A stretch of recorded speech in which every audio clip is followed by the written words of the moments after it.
4 سالہ ارشد مسلسل ضد کر رہا تھا، اسے تنگ کر رہا تھا۔ رانیہ کو اسے ڈانٹنا پڑا۔ مجھے اچھے لگتے ہیں کیلے، مجھے بھی دے دو۔ بیٹا تمہیں دے دوں گی تو تمہارے ابو کو کیا دوں گی؟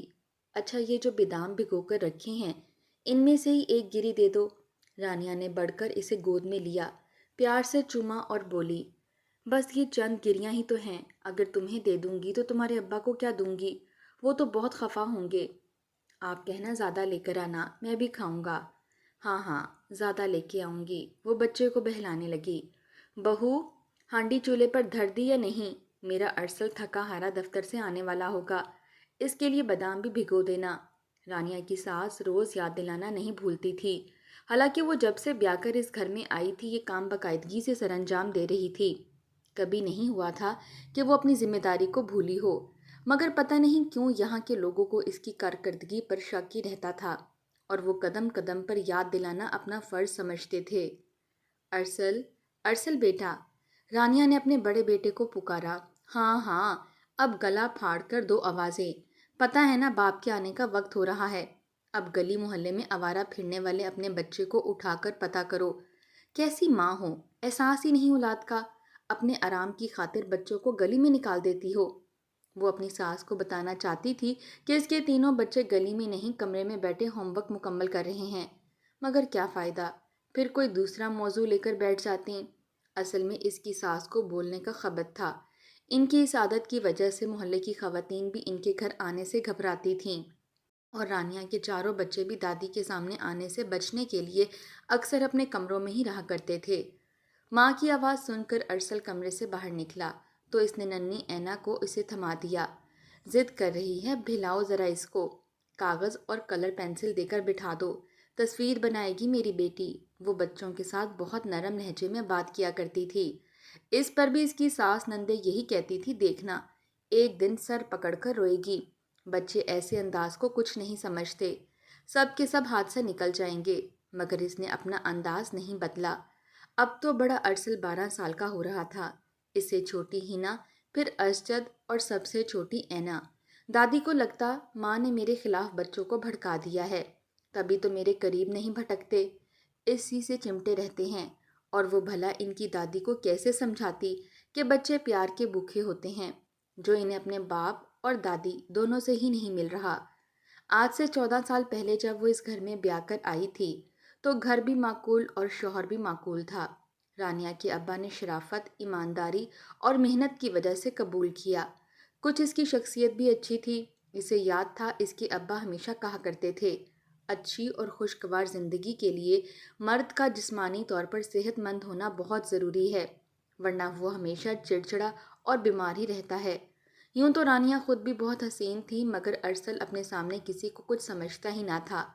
شادی ہو کر آئی تو رانیہ کے بھی باقی تمام لڑکیوں کی طرح بہت سے رومانوی خواب تھے۔ ہمیشہ ارسل کی آنکھوں میں وہ اپنے لیے تعریف و محبت ڈھونڈتی رہ جاتی جو اسے مل کے نہ رہتی۔ حسن کو پرواہ تھی تو صرف اپنی ذات، اپنی شخصیت اور اپنی خوبصورتی کی۔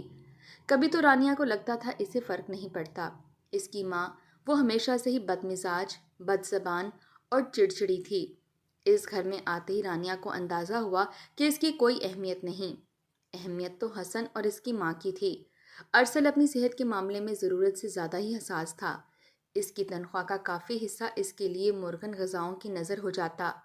بادام، مربع جات، یخنی، انڈے، پھل باقاعدگی سے سب آتا، مگر کھانے کی اجازت صرف حسن اور اس کی ماں کو ہوتی۔ اس کی ساس کی ایک عجیب ہی عادت تھی، ہر چیز گنتی کر کے رکھتی، وقت بے وقت رانیہ سے یہ پوچھ کر اسے شرمندہ کر دیتی کسی اور نے کچھ کھایا تو نہیں۔ بادام کی 50 گریاں پڑی تھیں، کیلے ابھی ابھی 6 پڑے ہوئے تھے، کسی اور نے کیا کھانا تھا؟ ایک رانیہ ہی رہ گئی تھی گھر میں جسے وہ اچھے طریقے سے سمجھا دیتی تھی کہ یہ سب اس کے لیے نہیں آتا۔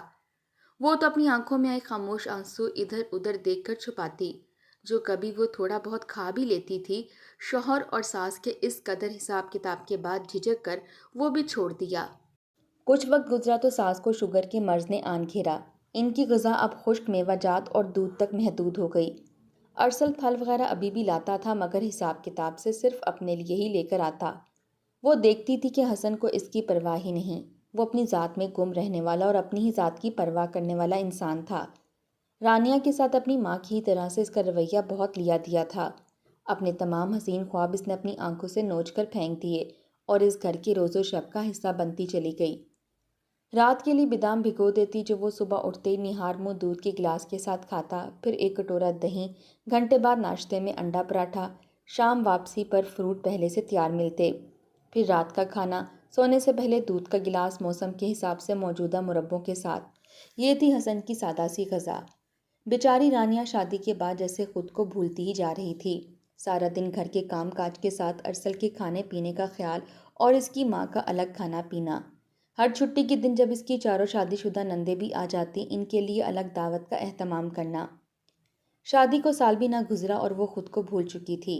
بعض اوقات دل میں گلہ ضرور آتا کہ کاش اس کے ابا اس آدمی کی شخصیت کی تھوڑی تو چھان بین کرواتے، کیونکہ حسن خود غرض آدمی تھے۔ ابھی ان حالات اور شوہر کی بد مزاج شخصیت سے گزارا کرنا سیکھ ہی رہی تھی کہ خود امید سے ہو گئی۔ اس دن وہ بہت خوش تھی۔ اسے لگا تھا اسے تمام جہانوں کی دولت مل گئی ہو۔ اسے لگا تھا ارسل اب اس کا خیال کرے گا، اس کے لیے نہ صحیح پر اس کے آنے والے بچے کی خوشی میں وہ اس سے محبت کا مظاہرہ کرے گا، اس کی بھی ویسے ہی پرواہ کرے گا جیسے وہ ایک ٹانگ پر کھڑے ہو کر ارسل کی پرواہ کرتی ہے۔ مگر وقت نے ثابت کر دیا یہ تمام اس کی ذاتی خوش فہمیاں تھیں۔ اس خوشی کی خبر کو سن کر بھی نہ ارسل کا رویہ بدلا اور نہ ہی اس کی ماں کا بد مزاج۔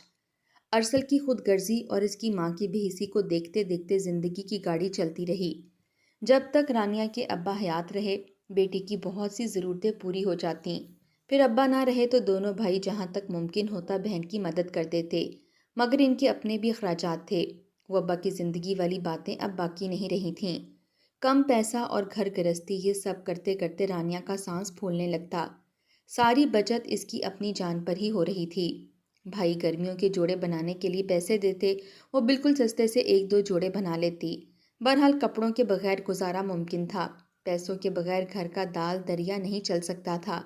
اس پر بچوں کی کاپیاں، کتابیں خریدنے کے لیے گھر کے اخراجات میں سے رقم نکالنا اس کے لیے ممکن نہ ہوتا، کیونکہ ایک ایک پائی کا پورا پورا حساب وہ ماں بیٹا اس لیے بھی رکھتے تھے کہ اسے تو انہوں نے شروع دن سے لاپرواہ قرار دے دیا تھا۔ بچے بڑے ہو رہے تھے، رانیہ کو لگتا تھا اب حسن کو ایک باپ کا بھرپور کردار ادا کرنا چاہیے، مگر حسن ابھی بھی ویسا ہی خود غرض تھا۔ گھر آتے ہی صرف اپنے کھانے پینے کی فکر ہوتی۔ بچے اگر کبھی کچھ کھانے کے لیے ہاتھ بڑھاتے تو ان کے منہ پر تھپڑ مار کر انہیں کمرے سے باہر نکال دیا جاتا۔ چھوٹا ارسل تو اب اکثر ہی ضد کرنے لگتا، مگر وہ بچوں کو سمجھا دیتی کہ ان کا باپ کماتا ہے، اس کو کھلانا بہت ضروری ہے۔ بچوں کی ضد کے سامنے دادی نے پیار سے سمجھانے کی بجائے ہمیشہ ہی ڈانٹ دی کہ باپ کتنی محنت کرتا ہے، مجال ہے کبھی جو بچوں نے اسے سکھ سے کچھ کھانے دیا ہو۔ ندیدوں کی طرح اس کے آتے ہی اس کے سامنے ہاتھ پھیلانے لگتے ہیں، یہ سب تمہاری غلط تربیت ہے۔ بچوں کو بھی وہ کتنا سمجھاتی۔ وہ سمجھتی تھی کہ آدمی شوہر کیسا بھی ہو، مگر باپ بنتے ہی بچوں کے لیے شفیق سایہ بن جاتا ہے، جیسے اس کے اپنے ابا تھے۔ مگر حسن کے معاملے میں ایسا نہ تھا۔ پہلے اس کے غصے اور تنفر کا نشانہ صرف رانیہ کی ذات ہوا کرتی تھی۔ رانیہ پر ہاتھ بھی اٹھا دیا کرتا، مگر اب بچے بڑے ہو رہے تھے، حسن کا یہ رویہ انہیں ذہنی تناؤ میں مبتلا کر رہا تھا۔ ارسل 13 سال کا ہو چکا تھا۔ باپ کی ہر وقت کی گالی گلوچ، بے وجہ مار پیٹ اور ماں پر چلانے کی عادت سے ہر وقت وہ سہما سہما سا رہتا تھا۔ اس شام بھی حسن دفتر سے واپس جلدی آ گیا۔ رانیہ ابھی گوبھی آلو دم پر رکھ ہی رہی تھی کہ اس نے آواز دے ڈالی، جلدی آ جاؤ، کہاں مر گئی ہو؟ وہ جلدی جلدی فروٹ اٹھا کر اس کے سامنے آ گئی۔ کہاں دفع ہو گئی تھی؟ سارا دن کا تھکا ہارا گھر پہنچا ہوں، پتہ نہیں کون کون سے کام نکال کر بیٹھی رہتی ہو، سنتی ہی نہیں۔ میں آپ کے لیے یہ نکال رہی تھی۔ ہاں ہاں، بڑا مشکل کام ہے، 4 فروٹ کاٹنا تمہیں جان جوکھم کا کام لگتا ہے، ہر بات میں بہانے، ہر بات پر جواب۔ وہ شوہر کی عادت سے واقف تھی، مگر اتنے سال گزرنے کے باوجود عادی نہیں ہو پا رہی تھی۔ حسن کا رویہ اس کے اندر بیزاری اتار دیتا تھا۔ آج تو ویسے بھی اس کی طبیعت ٹھیک نہیں تھی، صبح سے سر میں درد اور سستی تھی، اور پھر بھی کام میں وہ لگی ہوئی تھی۔ سر دباؤ میرا، درد سے پھٹ رہا ہے۔ تو وہ چپ چاپ اپنی جگہ سے اٹھی اور ارسل کا سر دبانے لگی۔ پورے دن کا کام، تھکن اور شوہر کی بدمزاجی نے رات اسے بخار میں مبتلا کر دیا۔ بے چینی سے کروٹ پر کروٹ بدلتی رہی، منہ سے ہائے بھی نہ نکالی کہ شوہر اگر نیند سے جاگ جاتا تو ایک الگ قیامت برپا ہو جاتی۔ صبح ناشتے وغیرہ سے فارغ ہوتے ہی ارسل کو ساتھ والوں کے گھر بھیجا۔ فہیم بھائی کا گھر تھا، کئی سالوں سے پڑوسی تھے۔ ان کی بیوی بھی بڑی نیک عورت تھی، اکثر رانیہ سے ملنے آ جایا کرتی تھی، اس کے حالات کو بہت اچھی طرح سے سمجھتی تھی۔ فہیم بھائی ایک بڑے کلینک پر کام کرتے تھے، دوائیوں کی اچھی خاصی سوجھ بوجھ تھی، گھر میں بھی چھوٹی موٹی بیماریوں کی دوا رکھتے تھے، محلے والوں میں ڈاکٹر ہی کہلاتے تھے۔ ارسل کو کیفیت بتا کر ان کے گھر بھیجا اور دوا منگوا لی۔ انہوں نے کہلا بھیجا تھا کہ دوا دودھ کے ساتھ لینی ہے اور آرام بھی کرنا ہے۔ دونوں ہی باتیں ناممکن تھیں۔ بہرحال دوا لی اور پھر گھر کے کاموں میں لگ گئی۔ دوپہر تک بخار تیز ہو گیا، ناچار بستر پر لیٹنا پڑا۔ بچے اسکول سے آنے والے تھے، ان کی دادی کو ذرا دیر بعد کھانا چاہیے تھا۔ پھر حسن کے کئی کام تھے، ان کے ہاتھ سے دھلنے والے کپڑے بھی صرف میں بھگوئے پڑے تھے۔ بچے گھر آئے، ماں کی یہ حالت دیکھی تو پریشان ہو گئے۔ گھر میں کھانے کو بھی کچھ نہیں تھا، بھوک سے بری حالت تھی۔ تندور سے روٹی اور سالن لے آئے، پتلی تیز مثالوں والی دال پہلے نوالے کے ساتھ ہی سی سی کرنے لگے۔ وہی حال دادی کا بھی تھا، اور دادی کا تو موڈ بھی خراب تھا، مسلسل بڑبڑائی جا رہی تھی۔ کچھ دیر گزری تھی کہ حسن بھی گھر آ گئے۔ رات تیز آندھی کے باعث گھر کی ہر شے پر گرد و غبار کی ایک ہلکی سی تہ تھی جو بہت ناگوار گزر رہی تھی۔ ماں کو سلام کر کے کمرے میں آئے، بیوی بستر پر بے سدھ پڑی تھی۔ تینوں بچے پریشان ماں کے پاس بیٹھے تھے، سب سے چھوٹا ارسل بھی رو رو کر ہلکان ہو رہا تھا۔ عجیب مصیبت ہے، بندہ سارے دن کا تھکا ہارا گھر آتا ہے اور گھر میں نئی مصیبت کا سامنا تیار ہوتا ہے۔ ماں کی طرح وہ بھی بڑبڑانے لگے۔ 10 سالہ ہینا نے باپ کے اس انداز کو بغور دیکھا، کچھ سوچا اور پھر ماں کا سر دبانے لگی۔ ارسل جو بہت پریشان بیٹھا تھا، اسے لگ رہا تھا کہ اس کا باپ ہی آ کر اب اس کی ماں کی حالت کو سنبھالے گا۔